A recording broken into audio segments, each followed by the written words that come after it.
Hi, my name is Jennifer Mitchell Early. I help individuals and teams achieve organizational and personal success, and this is Leadership Matters.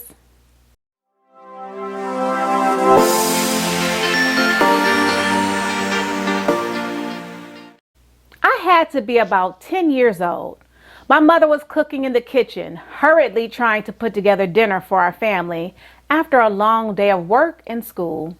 I'm sure that I was bugging her about something earth-shattering, going outside to play, going over a friend's house for a sleepover that weekend, or some new gadget that I'd seen on TV. Whatever the case, she wasn't responding the way I wanted her to, in the affirmative or in support of what I was lobbying her for. And what's worse, she changed the topic to admonish me about getting in her way and on her nerves while she was cooking dinner. Allow me to describe my parents' kitchen. It's basically like a hallway that connects to three other rooms: the dining room on one end and the living room and what we refer to as the sun porch on the other.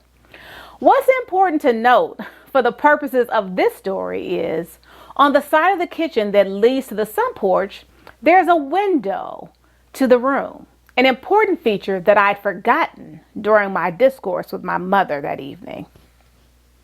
My back was to her, and as I was heading out of the kitchen, facing the window, it was at that moment that I responded to what she was saying by flicking my hand and smacking my lips. I was not crazy. I knew not to try that to her face, but I'd forgotten about that doggone window. And it's probably not that I'd forgotten, but rather I didn't know enough to realize that she'd be able to see my reflection. I couldn't move or lie fast enough to evade her wrath. It was over. As I learned that day, nonverbal communication is an essential component to interpersonal communication. Nonverbal communication refers to all forms of communication other than words. It includes gestures, body orientation and posture, touch, facial expressions and eye contact, vocal qualities and accents, body shape, clothing and artifacts such as jewelry and tattoos, the environment in which verbal and nonverbal communication takes place, and how close or far away we sit or stand from others. Even time is a form of nonverbal communication. Nonverbal communication is a significant channel for creating and sharing meaning. Nonverbal communication is an important channel of communication. A channel is the physical means by which the message is transferred from one person to another.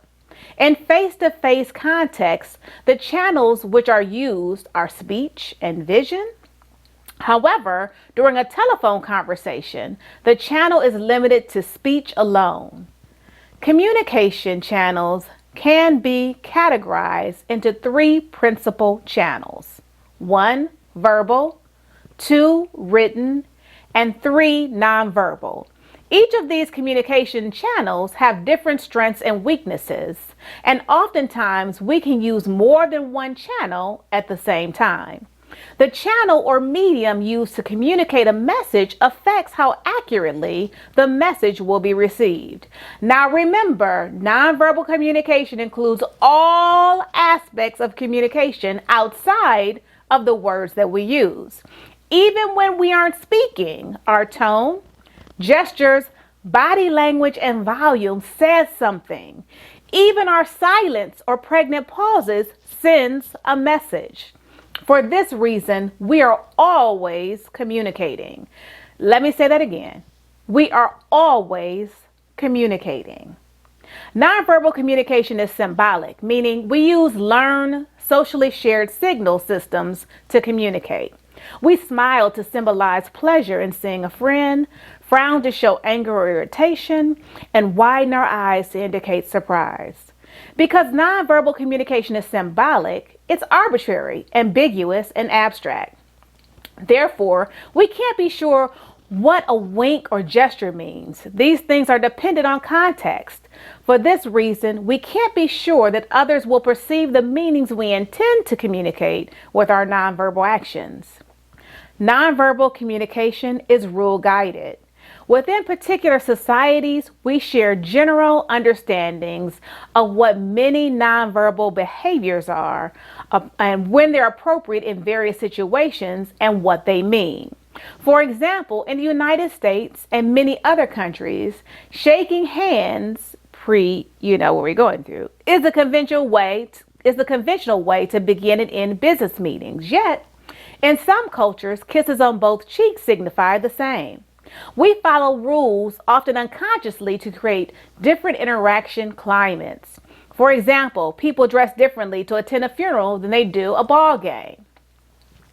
Nonverbal communication may be intentional or unintentional. Just like your words, you carefully select the clothing that you will wear on an interview. However, nonverbal communication can be unconscious and unplanned. Without being aware, you might scowl or avert your gaze when being asked a tough or uncomfortable question by the interviewer. While nonverbal communication can be controlled, it's often inadvertent, especially when we are unaware of our facial and other cues. Nonverbal communication reflects culture. Like verbal communication, nonverbal communication is shaped by cultural ideas, values, customs, and history. Just as we learn our culture's language and idioms of expressions, we also learn its nonverbal codes. While nonverbal communication is similar to verbal communication, certain aspects are distinctly different, such as nonverbal communication tends to be perceived as more believable.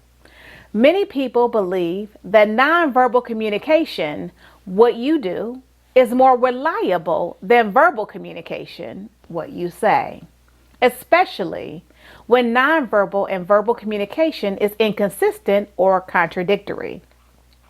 As a communication major, I pay close attention to body language and what isn't being said. Having said that, let me say that just because people tend to believe nonverbal behaviors doesn't mean that nonverbal behaviors actually are honest or that we can interpret them reliably. Be forewarned, folks can manipulate nonverbal communication just like verbal communication. Nonverbal communication is multi-channeled. It often occurs simultaneously in 2 or more channels, whereas verbal communication tends to take place in a single channel. Nonverbal communication may be seen, felt, and heard, and you can smell it and taste it all at the same time. If you touch a person while smiling and laughing, nonverbal communication occurs in 3 channels: feeling, seeing, and hearing. Unfortunately, nonverbal communication often lends itself to selective perception. If you're visually oriented, you may tune in more to visual cues than to smell or touch. On the other hand, if you're touch oriented, you may pay particular attention to tactile cues. Finally, nonverbal communication is continuous compared to verbal communication. Verbal symbols start and stop. We say something or write something and then we stop talking or writing. However, we continuously adjust our posture and facial expressions. Furthermore, nonverbal features of environment, such as lighting or temperature, are ongoing influences on interaction and meaning. Albert Mehrabian, a researcher of body language, first broke down the components of a face-to-face conversation. He found that communication is 55% nonverbal, 38% vocal, and 7% words only. This is where the idea that the vast majority of communication is nonverbal originated. But does this really mean that less than 10% of information is conveyed in spoken words? It turns out that the above formula was developed with a specific purpose in mind, comparing facial and vocal components to decipher a person's attitude. According to Mehrabian, when there are inconsistencies between attitudes, communicated verbally, and posturally, how one holds or carries themselves, the postural component should dominate in determining the total attitude that is inferred. Is 90% of communication nonverbal? No.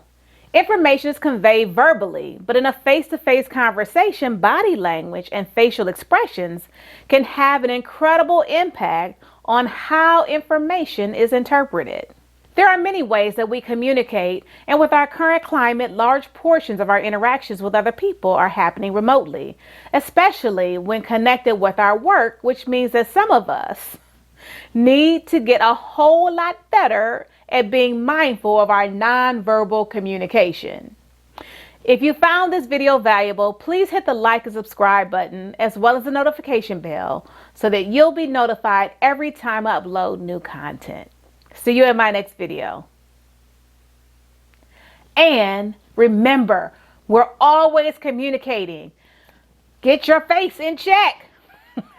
See you next time.